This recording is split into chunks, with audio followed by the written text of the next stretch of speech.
Hi, so this is going to be one of a few videos I'll be doing tonight where I'm giving some reviews, and I guess they're kind of like highly recommended because each one I've really enjoyed. So the first one is one that came out, but it's still available in very limited quantities. Came out in 2016, and this is one of the early works from Ramvi and some of the artists who like transitioned over to DC and other companies with him. So you got Ramvi doing the writing. It's called Black Mumba, by the way. So you got Ramvi, Dev Pramanik, Rosh, Kishore Mohan, and one of the biggest name in lettering nowadays. He was just making a name for himself back then, and that's Aditya Bidikar. So this is Black Mumba. It's a series of four vignettes. I love that cover, by the way, and it's got loads of praise from different people in the comics field. So I'll just read out what it says on the back. So it says a stray dog, a missing person, a macabre mannequin, and a witch in a haunted house. Black Mumba collects these oddities in anecdotes of Mumbai, told in classic noir style through the eyes of Dev, a weather-worn and darkly burdened police inspector. The true magic of Black Mumba, however, isn't the strangeness of its subjects, but in the eerie and surreal quality of life in Mumbai itself. This is crime noir with Mumbai as the quarry, a character in her own right. Mine even got a signature from Ramvi and a nice little sketch by him. This cost me just £10 or £11.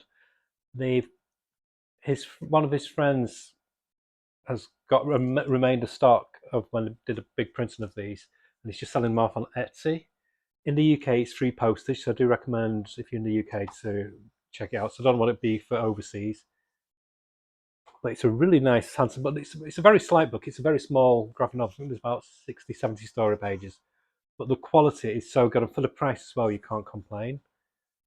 Um, Now, the closest I could compare this to, back in the 80s, early 90s, yeah, I think more in the 80s and the 90s, Will Eisner did a series of stories just set around New York. So he did New York Tales, I think it was called, and he did one called City Life or something. But he did, so it was where the city was as much a character as the denizens within the city.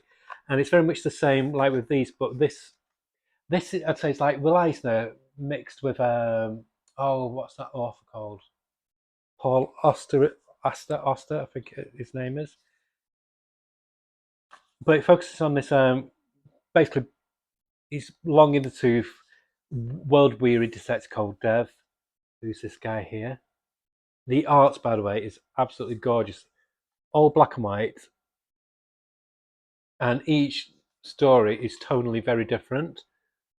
The visual style of the story, all the way from the art to the lettering, is strikingly different as well.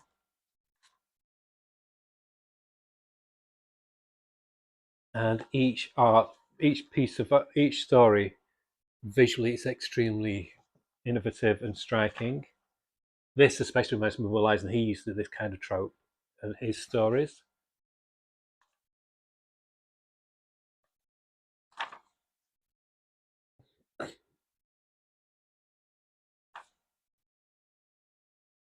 It's a curious blend of where it's detective stories and yet they're not at the same time. Like the first story, it's almost like this oppressive, atmospheric story about Dev, the detective, and this dog, and it's about 12 pages long, something like that, if not just a few more pages more than that. And it's so impactful. It really resonates after you read it. You kind of like sinks in. I didn't read all. I read these one story at a time. So I read one, had a breather for a few hours, and then read another one just to let it sink in. Very slight stories, but very deep, which obviously Ramvi is known for nowadays. But tonally, each story is extremely different as well, which is quite a thing to do when you've got the same character running through all the four stories. I think the art helps. He obviously knows the strengths of each of the artists who work on the stories with him. So, like I said, the first one is more of an atmospheric character study. not just of death, but of Mumbai itself. The second one is like very much the social commentary of Mumbai. The third one starts off as a very grim and gritty, almost like a Seven kind of thriller slash horror, and it morphs into something completely different. And in the end, you think, oh, and again, it gives an insight into how different a lot of India is to the rest of the Western world.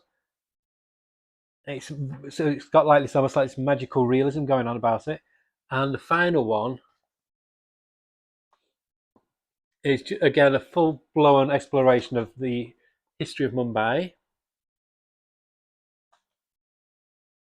blended with a detective story, blended with a ghost story, blended with a romance story. It's just absolutely gorgeous. I mean, just look at the art. It's just stunning. I'm a sucker for black and white anyway. I think that's the difference. If you're from the UK, black and white comics, if you're of a certain age, are what you were used to, because that's what our weekly comics were like. I know some American readers struggle with comics that aren't in colour. For me, I've always preferred black and white comics because that's what I was used to. And there's some really nice back matter as well.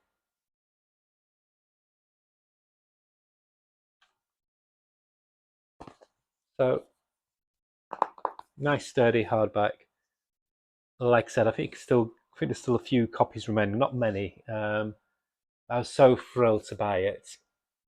I couldn't see when because I heard Ramvi talk about this. I think on an interview he had with Pop Culture Philosophers, who I recommend you subscribe to their channel. Really, really good. And he mentioned this, and I kind of like logged it in the back of my brain. I forgot about it for months, and then I was just thinking about it one day. I thought, oh, I just wonder. And I just checked, and yeah, they were privately selling it on Etsy. And so I ordered it. Came in a few weeks, and really good. I'd give this. I'm going to compare it to Ramvi's stories nowadays. I'll give it 8 out of 10 because it's very much when Ramvi was in his infancy. But the germs of how great he would become are seeded in these vignettes. For the presentation and the art, I give it a 10 out of 10. It is a fantastic little book, and it's one that not many people know about. It is a true hidden gem. So yeah, if you can do check it out. Just Google Black Mumba, and I'm sure you'll be able to find some way of getting hold of it or finding out about it. Okay, bye. Oh, I'm going to do this again. Let's see if we can do it this time. Bye.